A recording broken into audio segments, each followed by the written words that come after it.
Hello বন্ধুরা, নমস্কার। আজকে আবার একটা দারুণ স্বাদের রেসিপি নিয়ে চলে এসেছি। আশা করছি আজকের রেসিপিটা তোমাদের খুবই ভালো লাগবে। ভালো লাগলে অবশ্যই লাইক কমেন্ট শেয়ার করবে।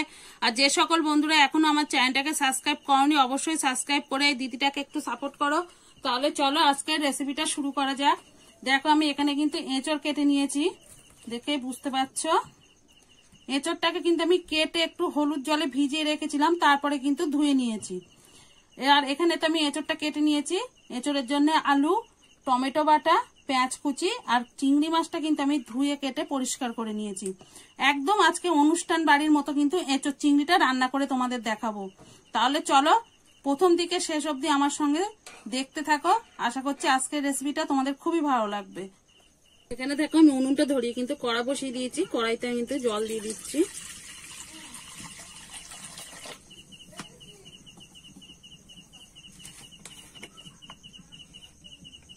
জলের মধ্যে কিন্তু আমি একটু হলুদ দিয়ে দিচ্ছি,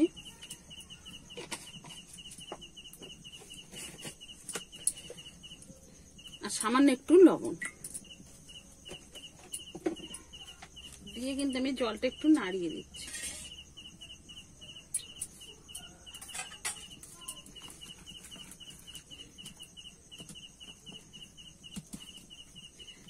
দিয়ে দেবো আলুটা। আলুটা আমি একটু সিদ্ধ করে নিচ্ছি, তোমরা না চাইলে না নিতেও পারো সিদ্ধ করে। এবারে দিয়ে দেবো এঁচড়টা একটুখানি কোনো রকমে, মানে সিদ্ধ বলতে ভাপিয়ে নেব। এঁচড়ের গায়ের যে আঠা ভাবটা থাকবে সেটা কাটিয়ে নেওয়ার জন্য। একটু সেদ্ধ করলে কিন্তু এঁচড়ের আঠাটা কিন্তু কেটে যাবে।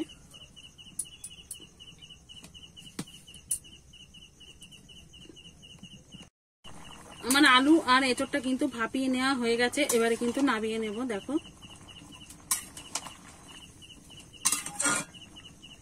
আমি কিন্তু এঁচড় আলু সেদ্ধ নামিয়ে কড়াইটা পরিষ্কার করে কড়াইটা আবার উনুনে বসিয়ে দিয়েছি। তেল দিয়ে দেব।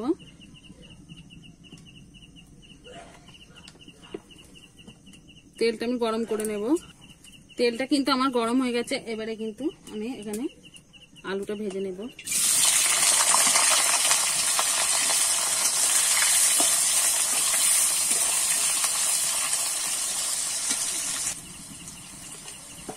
অল্প একটু লবণ দিয়ে দেব, একটু হলুদ দিয়ে দেবো,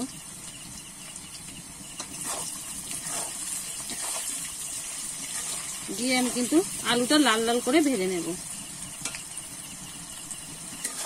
দেখো, আমি আলুটা কিন্তু লাল লাল করে ভেজে নিয়েছি। এবারে তুলে নেব।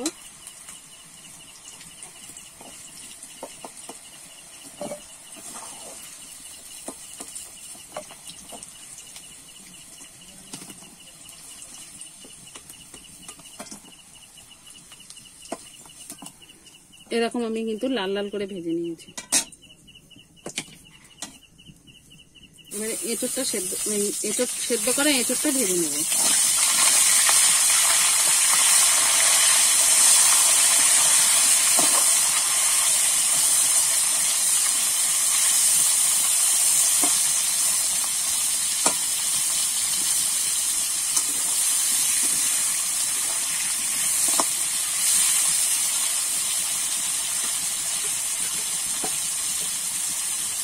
এখানেও কিন্তু আমি সামান্য লবণ দিয়ে দিচ্ছি।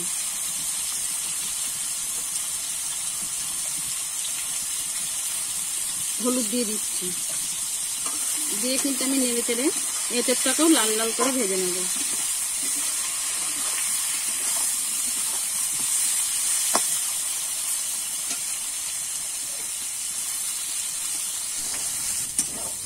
এঁচড়টাকেও কিন্তু আমি লাল লাল করে ভেজে নিয়েছি। এবারে তুলে নেব।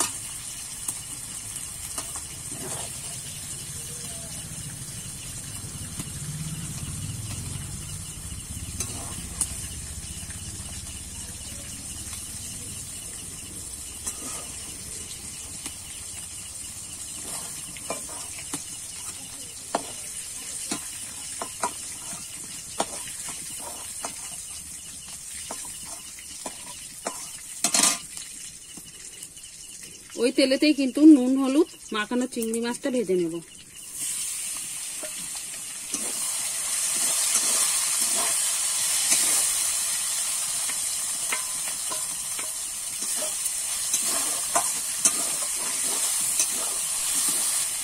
চিংড়ি মাছটা কিন্তু আমার ভাজা হয়ে গেছে, এবারে তুলে নেব।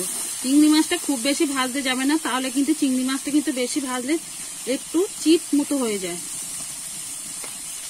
তখন কিন্তু খেতে ভালো লাগে না।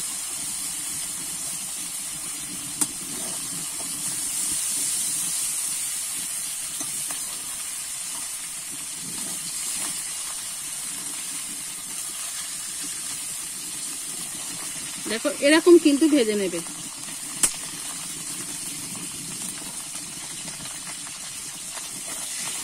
এখানে যে তেল আছে ওই তেলের মধ্যেই কিন্তু আমি গোটা গরম মশলা ফোড়নে দিয়ে দিলাম, একটা তেজপাতা দিয়ে দিচ্ছি, একটা শুকনো লঙ্কা দিয়ে দিচ্ছি, আর কিছুটা জিরে ফোড়নে দিয়ে দিচ্ছি। ফোড়নটা কিন্তু আমি ভালো করে ভেজে নেব।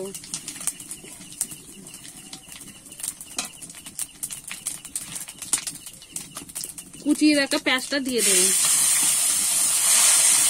দিয়ে একটু আমি ভাজা ভাজা করে নেব। পেঁয়াজটা কিন্তু আমি একটু ভাজা ভাজা করে নিয়েছি।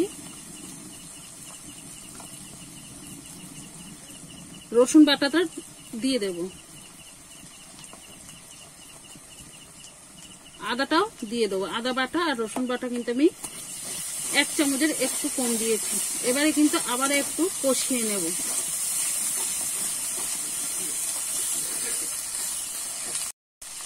আমি কিন্তু এখানে রসুন আর আদাটা একটু কষিয়ে নিয়েছি। এবারে দিয়ে দেবো টমেটো বাটাটা, সেটাও কিন্তু আমি নেড়ে চেড়ে কষিয়ে নেব।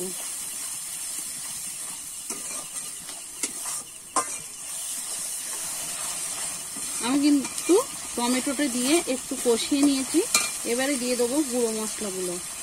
দেখো এখানে আছে জিরে গুঁড়ো, ধনে গুঁড়ো, লঙ্কা গুঁড়ো, আর সামান্য একটু আমি স্বাদ মতো চিনি নিয়ে নিয়েছি, সেগুলো কিন্তু একসঙ্গে দিয়ে দেবো। আর ঝালটা তোমরা যে যেরকম খেতে পছন্দ করো সেরকম দিয়ে দেবো।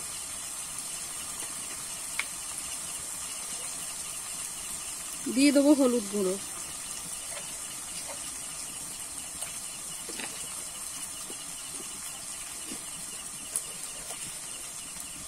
স্বাদ মতো লবণ, আর সামান্য একটু আমি জল দিয়ে দেব।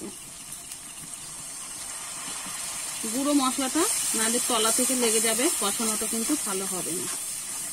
এবারে আমি কিন্তু ভালো করে কষিয়ে নেব যতক্ষণ না মশলা থেকে তেলটা ছাড়বে।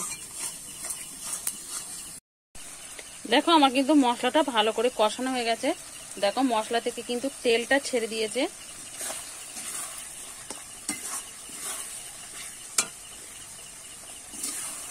মশলাটা কিন্তু আমি আর কষাবো না। তোমরা তো দেখলে মশলাটা আমি ভালো করে কষিয়ে নিয়েছি। এবারে ভেজে রাখা কিন্তু আমি এঁচোড়টা আগে দিয়ে দেব। এঁচোড়টা দিয়ে আমি একটু কষিয়ে নেব আগে।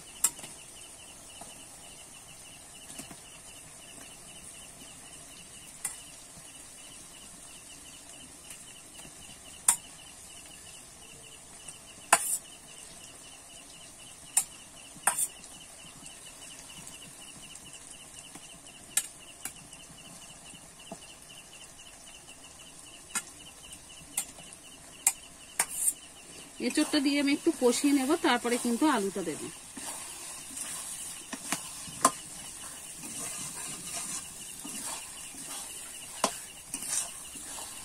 এঁচোড়টাতে কিন্তু আমি একটু কষিয়ে নিয়েছি। এবারে ভেজে রাখা আলুটা দিয়ে দেব,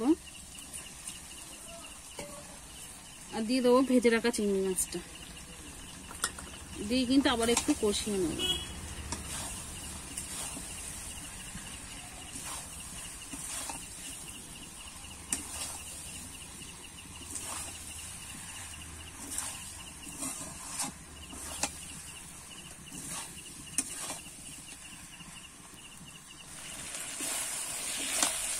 দেখো আমার কিন্তু এঁচোড় চিংড়িটা একদম কষানো হয়ে গেছে।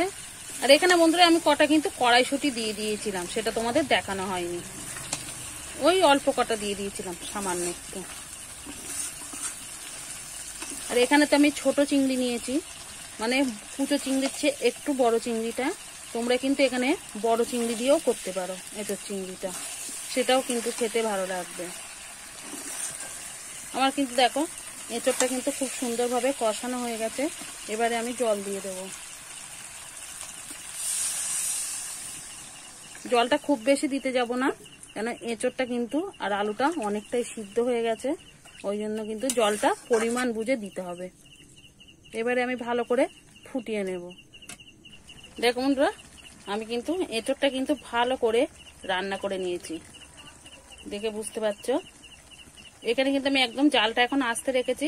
এঁচোড় চিংড়িটা কিন্তু আমার একদম রেডি হয়ে গেছে, আর এঁচোড়টা কিন্তু খুব সুন্দর সিদ্ধ হয়ে গেছে, সেটাও তোমাদের দেখাচ্ছি আমি।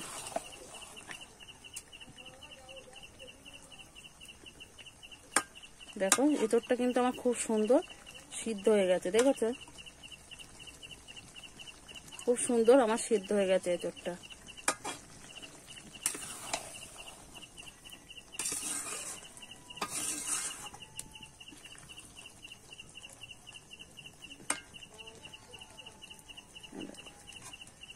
আচ্ছা, এঁচোড়টা কিন্তু খুব সুন্দর সিদ্ধ হয়ে গেছে। আমি এখানে কিন্তু আর ফুটাবো না, বা আর কিন্তু এই দেখো রান্না করব না। কত সুন্দর কালারটা এসেছে দেখো। এবারে কিন্তু আমি এখানে বাটা গরম মশলাটা দিয়ে দেবো। এখানে কিন্তু আমি গুঁড়ো গরম মশলাটা দিলাম না, বাটা গরম মশলাটা দিলে কিন্তু বন্ধুরা খেতে খুব সুন্দর হয়, আর গন্ধটাও কিন্তু খুব ভালো আসে। আর এবার দিয়ে দেবো একটু ঘি।